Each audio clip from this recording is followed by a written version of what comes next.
What is up, bros? It is week 3 of the winter build series. I'm going to be coming at you tonight with an arm day, and we've made a few adjustments to the diet and the cardio this week. So as we are getting into a little bit more of an aggressive phase of this build, cut, recomposition, whatever you want to call it. But I'm getting ready to throw down my electrolytes and creatine right now, and my breakfast is being cooked, and I'll be back with you guys in just a second. All right, so breakfast is served. Let's get into it. We have the navel orange. Going to be doing those again this week. I also have bananas, but my bananas are a little green, so we got to wait on those a couple days. Then we'll be having 2 slices of keto toast, 4 whole eggs with a little bit of ketchup, and then only half a cup of cottage cheese. Now that alone is cutting us back about 120 calories. It is sacrificing a little bit of protein, but we're going to make that up later in the day post-workout. But those are the main changes as far as the diet goes. There's like one more that I will show you a little bit later in the day, so stick tight for that one. But I'm going to go eat this, watch a little TV, and then we're going to be getting ready to head to the gym for our morning cardio, which is where we made our next change. So, see you guys in a little bit. So, getting ready to head out to the gym, but real quick throwing together my lunch. So, changing it up a little bit this week. I don't feel like having a rice bowl for lunch, so we're doing a salad with some spinach on the bottom and some coleslaw mix on the top.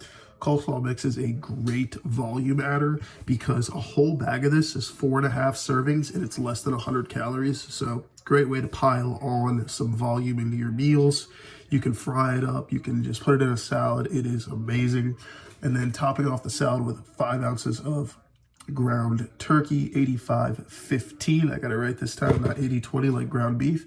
And then we'll be drizzling some of the light ranch on top of it. It's like 80 calories per serving. I'll probably have about 100 calories worth. So I'll plug that in there. And then one of my favorite snacks to have at work.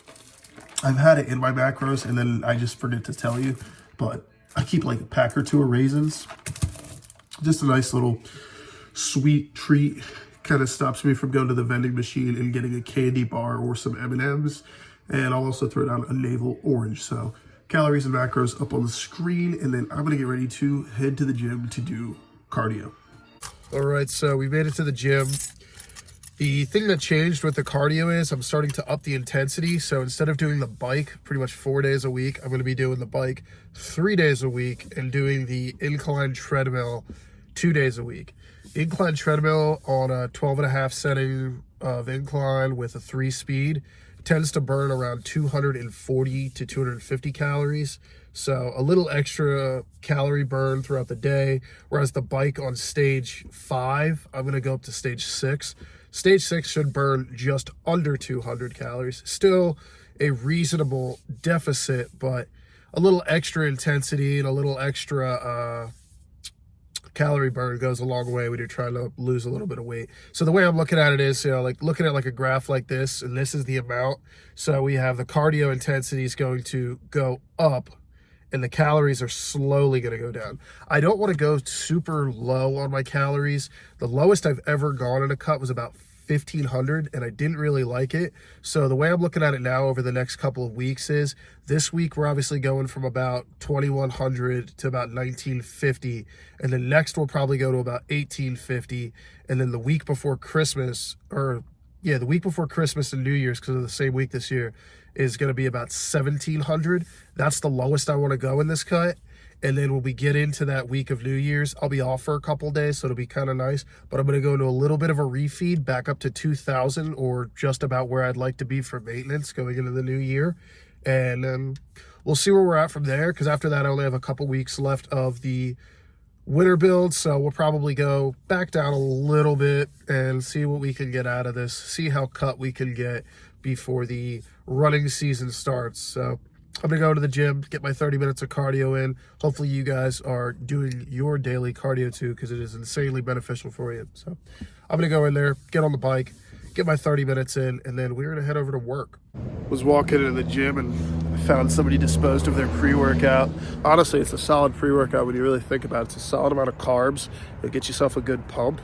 And, the numbing effects, you won't really feel if you start getting hurt or sore or anything. So Could be the way to go. I don't drink anymore, but could be the way to go.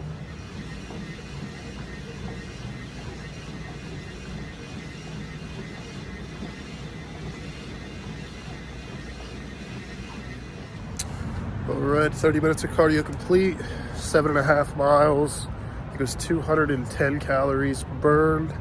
So a pretty solid way to start the morning. Good sized deficit to get us going. And we will not be coming back here tonight for arm day. I'm actually gonna go over to one of my other gyms. It's a little bit smaller and should be a little bit easier to film because it's usually a lot less crowded, and a lot of the people that go there, they're a little bit older. They usually just go on the machines, but we should have an easy time hitting a good arm day. My arm day is relatively simple. There's only so much you can really do for arms before it just becomes, kind of useless. But we're gonna get a good arm workout later. I gotta go to gym or go to work and check out the sunrise. Shit's beautiful. So anyways, see you guys in 8 hours. All right, it's a little after 4. We're out of the wage cage. Pre-workout has been made. Another change this week.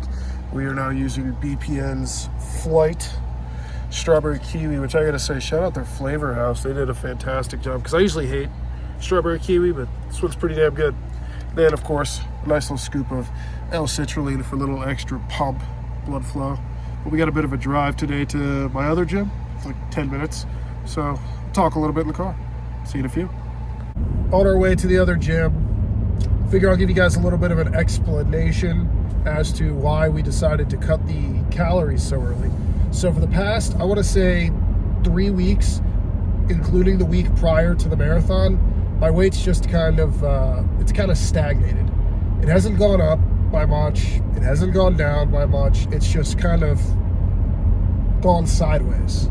So I figure if I take 150 calories out, which really isn't much, it's like 3 eggs, it would be enough to maybe tip the scale one way or the other. Obviously, towards the downside is what we're preferring right now.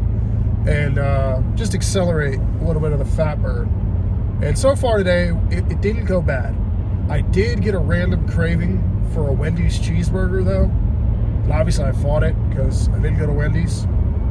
But the first couple days, man, when you get into a new calorie deficit, like when I was first losing all my weight, like originally, I haven't really talked too much about this, but years ago, like 2018, I was about 300 to 315 pounds. And when I was losing all of that weight, oh my God, dude, that was brutal. Because, I went from probably eating well over 3,000 calories a day to 2,500 within a couple months. And just those declines, it's rough. But yeah, so fight the temptations, stick to the diet, stick to the plan. I mean, so far, everything has been working, and we'll see where we go. But about to be to the gym in about 5 minutes, and we're going to train arms. This gym is a little different. It's a little smaller. I should have an easier time filming an arm day here because there's not going to be a whole lot of people trying to use the arm machines. I know last week I did chest and I had to wait in line, so that's life though. It's good to have a busy gym, but it sucks when you want to actually do something particular, like filming. Like granted, I don't marry the machine and, talk while working out. I just take a couple clips, we're good to go. But still, even in that, I don't like to be that guy where I feel like I'm getting in people's way. So if I could go to a less crowded gym, play a little away game, go somewhere else, I'm not too upset with it. So be there in a few minutes. We'll get ready to pound it out.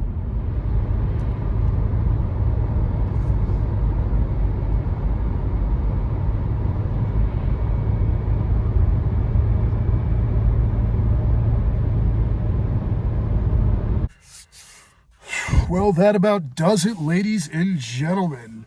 Man, that was a great workout. It's nice to have what feels like an away game every now and again because you see different people, you see different styles of lifting, you see different styles of training, you got different equipment around you, you can kind of dabble with a few different things. Some good, some not so good. But we played around, we had a good workout. My biceps feel amazing. I actually hit a pretty good PR. I'll show you that in a second. But going through my workout, of course, started it off with my normal warm-up. Yet again, not going to show it to you. It doesn't change. It's a little bit of pull-throughs, some back rolling with the foam roller, and we are set to go. Then I start off with exhausting my triceps. Being the bigger part of the arm, I kind of like to just get that work out of the way as quick as possible. The first thing I always do is tricep pushdowns. Felt pretty good with this one. The weights aren't recorded the same on this machine as my usual gym, so I had to kind of play it by feel, but felt pretty good getting up to, I think it was 12 plates. So pretty happy with that. Next, I went right into my overhead tricep extension, working the long head of the tricep. So got a good pull with that. I've always enjoyed this one being in my arsenal. Sorry about that. And then closed off the triceps with single arm cable, I guess, extensions if you want to. I just do this. I've seen a few videos, Rich Piana, Mike O'Hearn. I've seen a few people do this. I've used to do it in a downward motion, but I started going crossbody and it feels actually a lot better. So pretty happy with it. Weird stance, but I still get a pretty good contraction. Then we headed right on over to the big event, the biceps, because everybody wants big biceps. So the first thing I hit was my big curl. Usually I don't do this first, I do this last, but I wanted to change a few things around. Plus it was actually pretty busy in here, surprisingly, but we managed to take the 50-pound dumbbells for a ride tonight, which felt great. So I'm very happy with that. Kept it as controlled as I could. I try not to cheat on these lifts. Then went right into the isolation curl. I pretty much just do the same curl, but I back it up against a bench so that way I can't cheat, I can't swing. It isolates the bicep perfectly. Been doing these for a while now, and my biceps have grown very much since doing these. I know I could just do a preacher curl, but I actually think this is a lot more comfortable for me. Plus, you can work it isometrically and, challenge the other side more if you need to or less. So I like it. After that, we did head over to the preacher curl, but to do our reverse curls and then follow it up working the rest of the forearm with some wrist curls. I throw wrist curls in every now and again, usually every 2 weeks. I've actually done it 2 weeks in a row now. I do think I get a little bit of a decent contraction from it, but nothing too crazy. The reverse curls have actually been the bread and butter for building my forearms lately. After that, I went to go try and PR my bicep curl. On Friday night last week, I managed to get a 125 bicep curl for a single rep. I felt really good about that. I tried to get 135. I could not get it the other night, but I came back today feeling good. I think just the vibe of being in a different gym pushed me through it, and we got the 135 bicep curl. As you can see, I kept my back straight, so that way it counts. Then after that, closed it off with my abs as normal. This place has a very weird decline ab crunch table, and it was very uncomfortable getting in and out of this, but it did the job. And then after that, we decided to hit the machine crunch for a few sets, and that was it. Then I went and did a little posing, checked out my biceps, see how they were looking. Pretty happy with the progress so far. Hopefully we get a little bit more cut. I don't feel like I'm sacrificing strength even with the calorie deficit. So all in all, a good workout. Well, with the workout out of the way, it's time to go home and cook some dinner. Got a nice meal set up for us, and I do got to do a little bit of prep work, but it'll be nice having some fresh rice. So see you guys back at the house. All right, so I had to improvise a little bit with my dinner because I was going to make rice, but then I remembered I had some egg noodles left over from the Philly Marathon that I didn't cook yet. So I said, I'll just use those. I didn't realize I didn't have that much left. I should have just finished it during the race. So in the bowl, we have some egg noodles, some tuna, and I threw down 2 pieces of keto bread with it just to keep the carbs up a little bit. I know they're not the most carb rich, but at least give me some fiber and some form of carbs and add a little extra volume to the meal for only 70 calories to try to balance it all back out. I topped the noodles and tuna, a little bit of mustard. It kind of gives it that tuna salad feel. without the mayonnaise. So it's not bad. I enjoy it. I know people are gonna go nuts. You know, tuna with mustard, that or tuna and pasta with mustard just sounds terrible, but it ain't that bad. Anyways, after that, I'm going to slug down a protein shake. The one thing we did change with the protein shake is I'm not using my normal low-fat milk, which is about 110 calories. Instead, I will be using unsweetened vanilla almond milk, which is only 35 calories per cup. So a little bit more of a cut, about 75%, I think it is, roughly. Yeah, like 75% of the calories cut. And we're also using a different protein. We're using BPN's mint chocolate chip instead of Bucked Up's mint chocolate chip. So I'm going to eat this, slug down my shake, and then I'm going to tuck you guys in and call it a day. So see you guys in a little bit. Okay, boys, so we made it to the end of the day. Went through a pretty solid arm day. Not a bad day of eating. First day in the decreased calories zone. So hopefully the weight can continue to trend down. I forgot to tell you guys this morning I'm down to 202.8. So with that already starting to trend down over the past 2 weeks, hopefully we can keep the momentum going. But we will see where we go from here. The next video I'll be coming at you guys with is going to be my leg day. My leg days have been pretty solid so far. I'm very happy with how they've been, but that is going to be next week's video, week 4. Then we'll top it off with week 5 being shoulder day, and we've hit all my days of the week. And then maybe we'll do a physique checkup and do a little field trip up to a really nice, fancy gym up in North Jersey that I've been wanting to get back to. So anyways, guys, hope you guys have a great rest of your day or rest of your evening. I'm going to go get a shower and get some sleep, and I will see you guys in the next one. Later, bros.